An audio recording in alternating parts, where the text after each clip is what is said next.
ಕ್ಷೇತ್ರ ಗಾಂಧಿನಗರಕ್ಕೆ ಬರುತ್ತೆ. ಇಲ್ಲಿ ಗೆದ್ದಂತಹ ಶಾಸಕರು ಇವಾಗ ಸಚಿವರು ಅದ್ಮೇಲೆ ಆರೋಗ್ಯ ಸಚಿವರಾಗಿದ್ದಾರೆ. ಇಲ್ಲಿನ ಸಮಸ್ಯೆ ಎಲ್ಲ ಆಲಿಸಿದ್ದೀರಿ, ಸ್ಥಳೀಯರನ್ನೆಲ್ಲ ಭೇಟಿ ಮಾಡಿದ್ದೀರಿ.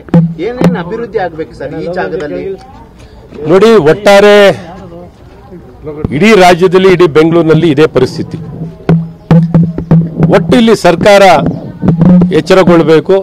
ಮುಖ್ಯಮಂತ್ರಿಗಳೇ ಪಾಪ ಮೂಡ ಸ್ಕ್ಯಾಮಲ್ಲಿ ಸಿಗಾಕೊಂಡು, ವಾಲ್ಮೀಕಿ ಸ್ಕ್ಯಾಮಲ್ಲಿ ಸಿಗಾಕೊಂಡು, ಯಾವ ಸೊಳ್ಳೆನಪ್ಪ ಯಾರು ಕಚ್ಕೊಳ್ಳಿ, ನನಗೆ ಮೂಡ ಕಚ್ಚಿಬಿಟ್ಟಿದೆ, ಮೂಡ ಸೊಳ್ಳೆ ಕಚ್ಚಿಬಿಟ್ಟಿದೆ, ಡೆಂಗ್ಯೂ ಸೊಳ್ಳೆ ಏನು ಯಾರು ಕಚ್ಚಿದ್ರೆ ನನಗೇನು ಅನ್ನೋಂಥ ರೀತಿಯಲ್ಲಿ ಇವತ್ತು ಇಷ್ಟು ಅನುಭವ ಇರುವಂಥ ಮುಖ್ಯಮಂತ್ರಿ ಏನಾರು ಒಂದು ಸಭೆ ಮಾಡಿದಾರಾ?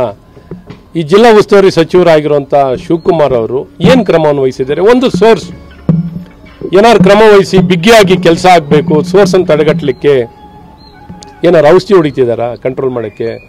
ಔಷಧಿ ಹೊಡೆದಿದ್ದು ಏನಾರ ಸರಿಯಾಗಿರೋ ಔಷಧಿನ ಹೊಡಿತಾ ಇದ್ದಾರಾ? ಎಲ್ಲ ಬೆರಕೆ, ಎಲ್ಲ ಬೆರಕೆ, ಎಲ್ಲ ಲೂಟಿ.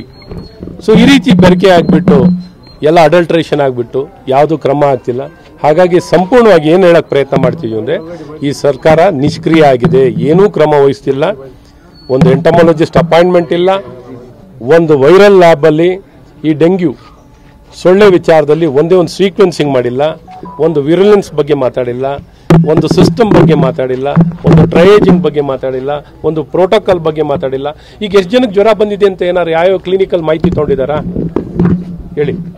ಯಾವ್ದಾರು ಕ್ಲಿನಿಕಲ್ಲಿ ಬೆಂಗಳೂರಿನಲ್ಲಿ ಅಥವಾ ಕರ್ನಾಟಕದಲ್ಲಿ ಎಷ್ಟು ಜನಕ್ಕೆ ಜ್ವರ ಬಂದಿದೆ ಮಾಹಿತಿ ಇದೆಯಾ? ಒಂದು ಜ್ವರದ ಮಾಹಿತಿಗಳೇನ ತೊಗೊಂಡಿದ್ದಾರಾ? ಒಂದು ಜ್ವರದ ಮಾಹಿತಿ ತೊಗೊಂಡಿಲ್ಲ.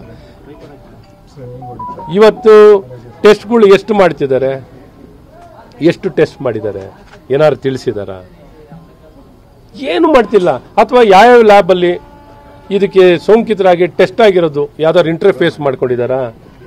ಎಷ್ಟೆಷ್ಟು ಲ್ಯಾಬಲ್ಲಿ ಎಷ್ಟು ಟೆಸ್ಟ್ ಆಗುತ್ತೆ ಅಂತ ಸುಮ್ಮನೆ ರಿಪೋರ್ಟ್ ಆಗಿ ಇದು ನೋಟಿಫೈಡ್ ಡಿಸೀಸ್ ಅಂತ ಹೇಳಿದ್ದಾರೆ.